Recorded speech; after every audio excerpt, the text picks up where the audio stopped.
When he woke in the woods in the dark and the cold of the night, he'd reach out to touch the child sleeping beside him. Nights dark beyond darkness, and the days more gray each one than what had gone before.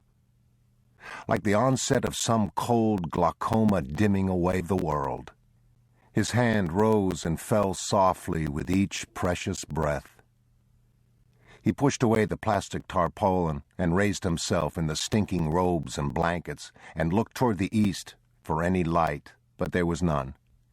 In the dream from which he'd wakened, he'd wandered in a cave where the child led him by the hand, their light playing over the wet flowstone walls, like pilgrims in a fable swallowed up and lost among the inward parts of some granitic beast.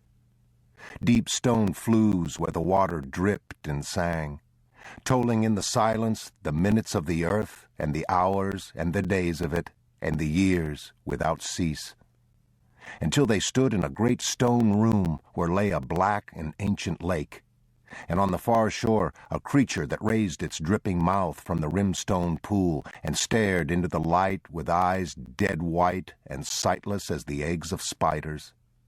It swung its head low over the water, as if to take the scent of what it couldn't see. Crouching there, pale and naked and translucent, its alabaster bones cast up in shadow on the rocks behind it, its bowels, its beating heart, the brain that pulsed in a dull glass bell. It swung its head from side to side and then gave out a low moan and turned and lurched away and loped soundlessly into the dark. With the first gray light, he rose and left the boy sleeping and walked out to the road and squatted and studied the country to the south, barren, silent, godless. He thought the month was October, but he wasn't sure. He hadn't kept a calendar for years. They were moving south. There'd be no surviving another winter here.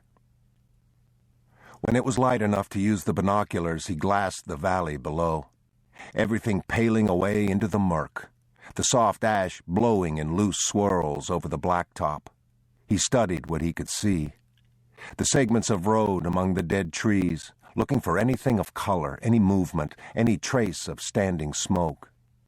He lowered the glasses and pulled down the cotton mask from his face and wiped his nose on the back of his wrist, and then glassed the country again.